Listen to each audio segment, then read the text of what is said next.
Bueno, seguimos platicando con Gonzalo Hernández Licona, secretario ejecutivo del Coneval, sobre este índice de la pobreza que hoy sacan, el estudio de la pobreza, cómo va. Y algo que también llamó la atención, Gonzalo, que sí pudieron hacer realmente la comparación histórica con el cual había sido todo aquella diferencia que hubo con el INEGI. Cuéntanos cómo se llegó a ese comparativo histórico. Sabemos que el INEGI hizo otra encuesta de ingreso-gasto de los hogares más completa, pero esto no te lo permitía hacer el comparativo. Se iba a perder, lo cual ustedes no podían aceptarlo. ¿Qué sucedió y cómo metodológicamente llegan a este nivel? Esta es una pregunta bien importante que le da el marco técnico a las cifras. Lo que el INEGI hizo, y me parece que lo hizo bastante bien, bastante riguroso, y yo por eso me atrevería a decir que estamos en el mejor de los escenarios de herramental estadístico, es que el INEGI continuó mejorando su encuesta de ingreso-gasto de los hogares, continuó haciendo una captación diferente, mejor del ingreso, cambió incluso la preguntas de otros rubros. En fin, hizo una encuesta mejor. La muestra de la encuesta de ingreso-gasto es la más grande. 81.500 viviendas. En la historia de la INIG, que te da representatividad del gasto a nivel estatal, que está bastante bien. Pero eso es una serie nueva. Eso es un cambio que no puedes comparar para atrás. Entonces, al mismo tiempo de esa encuesta muy buena, pudo generar un modelo estadístico que te da una continuidad y una consistencia muy clara con los años previos de 10, 12, 14 y ahora 16. Entonces, pudimos hacer este ejercicio o esta medición de pobreza con ese ejercicio del INEGI, en donde básicamente toma las variables de la encuesta de ocupación y empleo, también toma el propio gasto de la ENIG, y con esos dos elementos hace un modelo en donde es muy lógica y muy robusta la continuidad de la medición del ingreso y de otras variables. Entonces, estamos Pepe, muy contentos por un lado y muy seguros de tener ese instrumento, porque sin ese instrumento, Pepe, el Coneval no podría haberse dado estas cifras. O sea, nosotros no podríamos haber dado cifras de pobreza con la ENIG grande. Gonzalo, recordar al público que tú fuiste bien valiente, no cualquiera se enfrenta al gobierno, y tú, bueno, son ustedes autónomos parciales, porque no tienen la autonomía plena, y tú saliste muy enérgico, fue en diciembre, en enero del año pasado. En julio, cuando dijiste, yo no estoy de acuerdo con estas cifras del famoso mocoso, el módulo socioeconómico, y el INEGI lo ratificó, y llegaron a un acuerdo. Qué bueno, es lo que hay que hacer. Por eso yo digo que es el mejor de los escenarios ahora, Mari Carmen, el haber llegado a un acuerdo técnico importante, el ejercicio que está abierto al público. Exacto, no es un tema, además, mucho menos con Julio Santaella, que él ni siquiera había hecho la encuesta anterior, ¿no? Fue un acuerdo técnico muy importante, estamos seguros de ese ejercicio, y está, por cierto, abierto al escrutinio público de quien quiera. Qué bueno que lo comentas, porque van a decir, ay, qué curioso, bajó la pobreza ahora que cambiaron la encuesta, ¿no? Entonces, para evitar estas suspicacias, está abierto al escrutinio público, es totalmente consistente metodológicamente, y nos comentaba si baja la pobreza en estos 2 años, pero sobre todo por un tema de estabilidad. Déjame decirte otra cosa, si la encuesta del año pasado hubiera salido como siempre, con esa continuidad que nosotros siempre habíamos tenido, sin ningún cambio por parte del INEGI, nosotros hubiéramos medido la pobreza el año pasado y hubiera bajado, Pepe, porque desde el año 2015 ya empezaba a verse este crecimiento del ingreso laboral, la menor inflación, que continuó en 2016. Nosotros hubiéramos dicho que la pobreza bajaba. Lo que pasa es que no tuvimos chance de decirlo porque no había una cifra creíble para hacerlo. Hoy existe, y básicamente lo que estamos diciendo es que lo que hubiéramos dicho, aún si la encuesta original no hubiera cambiado, hubiéramos dicho lo mismo hace un año y hoy, que la pobreza hubiera bajado en el periodo 2014-2016 sin ninguna duda, ¿no? Así como dijimos, con la misma certeza y con la misma seguridad, que en los años previos la pobreza subió, por las razones contrarias, mayor inflación, volatilidad de los precios. Y en ese sentido podemos prever que, a no ser que la inflación baje drásticamente en el 2018, la inflación que ahorita va a cerrar, va a haber un incremento en el índice de de pobreza. Bueno, es claro que la inflación baja es, yo creo que de los aliados más importantes de la pobreza para que Claro, baje, ¿no? cierto. Y al contrario, sube la inflación y casi por definición sube la pobreza. Y no solamente eso, sino con esta gráfica que el Coneval trimestralmente publica sobre el ingreso laboral de la ENOE o la gráfica hermana que se llama el Índice de Tendencia Laboral de la Pobreza, el ITLP.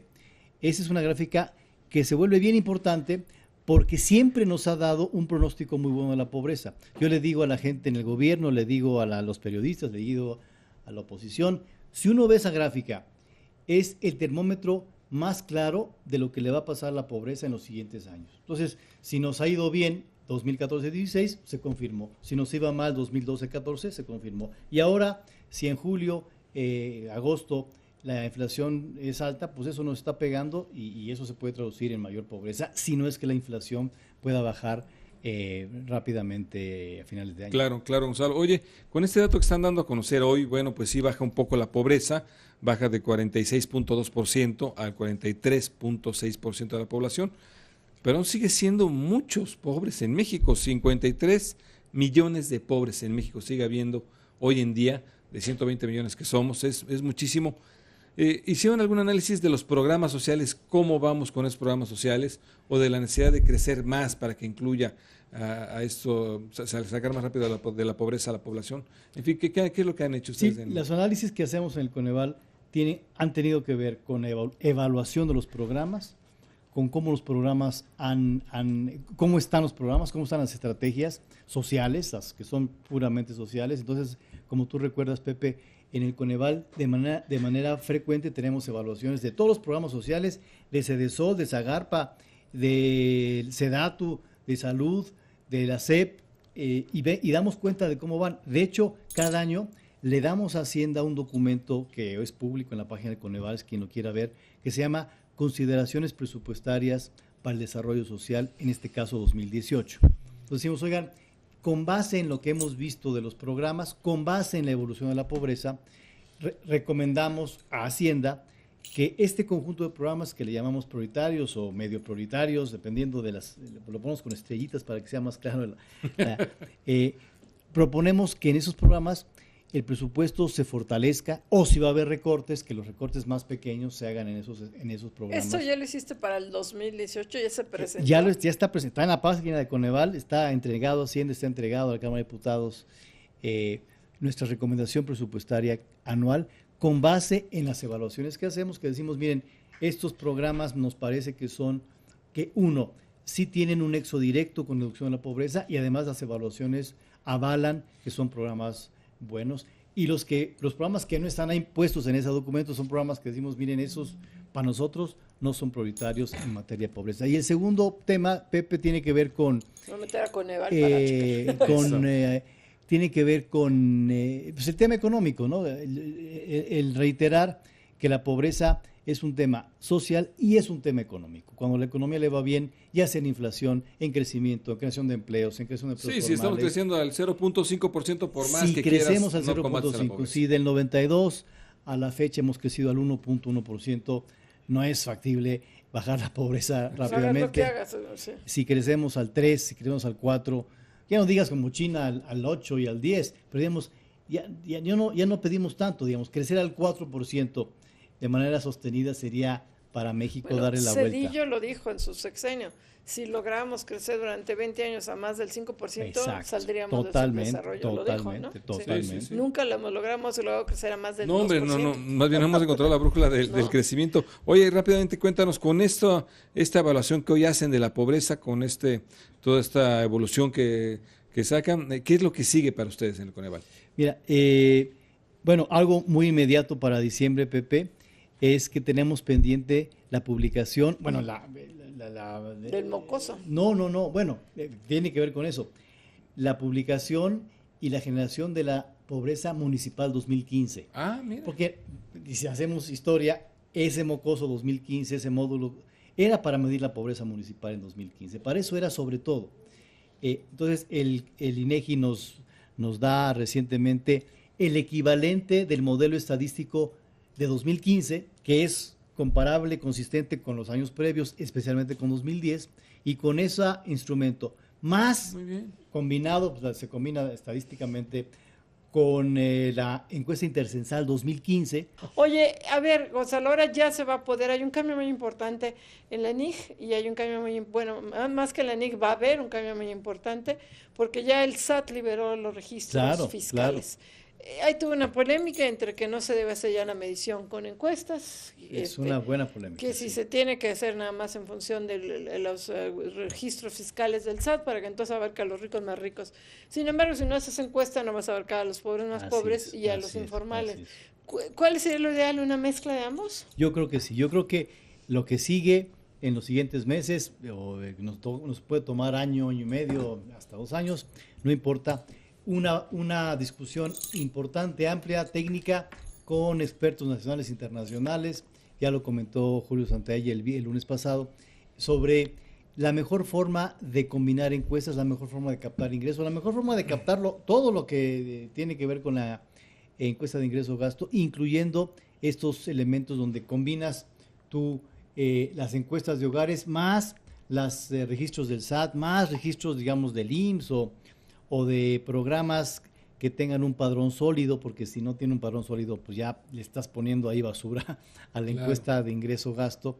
Entonces, con tal de que tengamos padrones muy transparentes, muy auditados, muy claros, ya sea en el IMSS, ya sea en el SAT, que seguramente están correctos, son las combinaciones que hay que hacer. Entonces, esa discusión va a estar interesante, Mari Carmen, sobre cómo combinar esos dos tipos de... Claro que yo creo que ese es el tema. Que hoy en día, bueno, si ya estuvieran todos realmente dentro del pago de impuestos, si fuera, bueno, lo podríamos hacer por esa vía, pero todavía no se puede, ¿no? Tú sí vas a requerir las encuestas. Sí, con 43 millones, con 53 millones de pobres que no pagan impuestos y 7.6 que vienen pobreza extrema que tampoco, pues tiene que haber encuestas, ¿no? Tiene que haber encuestas para combinar. Yo creo que el reto para el INEGI es ese paso siguiente de cómo combinar esos registros con una buena forma de medir ingreso para reflejar lo mejor posible ingresos de la población, gastos de la población, reflejar la distribución del ingreso y de los gastos en el país y por supuesto de la pobreza. Estamos nosotros lo vamos a embarcarnos al mismo tiempo del ingreso. El Coneval entra también reflexionar sobre la metodología de medición nuestra, ¿no? Ya va a cumplir 10 años próximamente, por lo tanto vale la pena reflexionar sobre si es la mejor forma de medir, si no, si hay que cambiarla. Y eso es muy importante, yo creo, Gonzalo, porque el Coneval ha sido un factor de una metodología propia que se hizo de medir, por ejemplo, la pobreza multidimensional. Y esto incluso muchos países de Latinoamérica lo han visto muy novedoso y a nivel mundial incluso ha sido un ejemplo para esto. Cuéntanos cómo les ha ido, cómo nos ha ido con esa medición multidimensional de la pobreza en México. Yo creo que no hay vuelta para atrás, Marco. Se puede mejorar la medición, se puede cambiar la metodología y mejorarla por factores múltiples que tanto hemos detectado nosotros como nos han hecho favor de detectar gente de afuera, pero yo creo que no hay marcha para atrás en el hecho multidimensional, porque ya vimos nosotros, ya vio el mundo, ya vieron muchos países, ya vio la propia ONU que medir la pobreza de manera multidimensional tiene sentido. Tiene sentido porque la pobreza tiene muchas aristas y se soluciona de muchas formas. Por ejemplo, cuando tienes una medición de ingresos solamente, si solamente mides el ingreso de la familia, cuando tú tienes un niño en la escuela, cuando un niño va a la escuela con un esfuerzo de política pública, eso no cambia la pobreza de esa familia, porque el ingreso no cambió para nada. Claro. Entonces, hay que esperar a que el niño trabaje para que su ingreso cambie. Entonces, ese es un cambio de largo plazo. En cambio, con esta medición nuestra, el niño va a la escuela y la pobreza baja por ese hecho. La casa tiene piso firme y baja la pobreza por ese hecho. La casa tiene un muro de mejor calidad y baja la pobreza. Entonces, es un nexo mucho más directo entre la política pública y la pobreza cuando tú tienes un efecto multidimensional, sin duda. Y México ha sido vanguardista y la ONU en su meta 1.2 de la Agenda 2030, ese 1.2 está por México. Es decir, a ver, cuéntanos, qué bueno. Es la reducción de la pobreza multidimensional de acuerdo a estándares nacionales. Ese 1.2 está ahí por México.